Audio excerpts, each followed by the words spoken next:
এই মুহূর্তে আপনাদের বিমানের ভিতরের ছবি দেখাবো। 11ই আগস্ট রাতের ঘটনা, সেই ভিডিও আমাদের হাতে এসেছে। যাত্রীদের মধ্যে তীব্র আতঙ্ক ছড়ায়, চাঞ্চল্য ছড়ায়। কেন? তার কারণ বিমানে যাত্রা তাদের ছিল দিল্লি থেকে পুনে পর্যন্ত। সবকিছুই ঠিক হয়ে গিয়েছে, যাত্রীরা উঠেছেন বিমানের মধ্যে, বিমান ছাড়বে। কিন্তু যাত্রীরা বুঝতে পারেন বিমানের মধ্যে অস্বস্তি ক্রমশ বাড়ছে, এয়ার কন্ডিশন কাজ করছে না। বিমানে ওঠা মাত্রই যাত্রীরা বারবার অভিযোগ করেছিলেন এয়ার কন্ডিশনকে নিয়ে, কিন্তু সেভাবে কর্ণপাত করা হয়নি বলে অভিযোগ। বিমান ছাড়বে ঠিক সেই সময় যাত্রীদের বিক্ষোভ চরমে পৌঁছায়। তার কারণ বিমানের ভেতর গ্যাস চেম্বারে পরিণত হয়। যাত্রীরা শ্বাস নিতে পারছিলেন না, অনেক যাত্রী অসুস্থ হয়ে পড়েছেন। ছবিটা দেখতে পাচ্ছেন, হাওয়া করছেন যাত্রীরা কাগজ দিয়ে। একদিকে বায়ু চলাচল ঠিক মতন করছে না বিমানের ভিতর, অন্যদিকে এয়ার কন্ডিশন কাজ করছে না।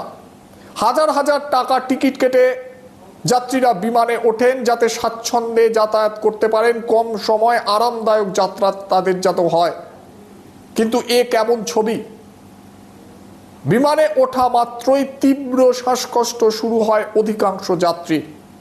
বারবার অভিযোগ করা হয় এয়ার কন্ডিশন কাজ করছে না, গরম বাড়ছে। তারপরও বিমানকে উড়িয়ে নিয়ে যেতে চায় কর্তৃপক্ষ। সেই ভিডিও ভাইরাল হয়েছে।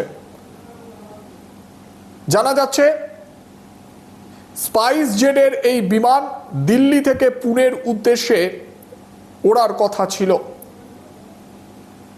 কিন্তু যাত্রীদের চরম বিক্ষোভের মুখে সেই উড়ান বাতিল করা হয়। তারপর 6 ঘন্টা সেই যাত্রীদের অপেক্ষা করতে হয় বিমানবন্দরে। পরের দিন ভোরে অর্থাৎ 12 তারিখ ভোরে যাত্রীদের অন্য একটি বিমানে গন্তব্যে পাঠানো হয়। কেন বারবার বিমানে এমন সমস্যা হচ্ছে? বিভিন্ন সংস্থার বিমান সমস্যায় পড়ছে, কখনো মাঝ আকাশে যান্ত্রিক গোলযোগ, কখনো ওড়ার আগে যান্ত্রিক গোলযোগ। কেন বারবার এই সমস্যার মুখে পড়ছে? যাত্রী নিরাপত্তা নিয়ে প্রশ্ন উঠছে।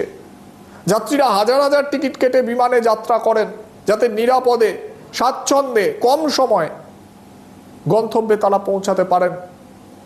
কিন্তু বারবার এমন পরিস্থিতির মুখে কেন পড়তে হচ্ছে? ছবিটা দেখতে পাচ্ছেন, বিমানের ভেতর এয়ার কন্ডিশন কাজ করছে না, হাওয়া চলাচল করছে না, গ্যাস চেম্বারে পরিণত হয়েছে বিমান, শ্বাস নিতে পারছেন না যাত্রীরা।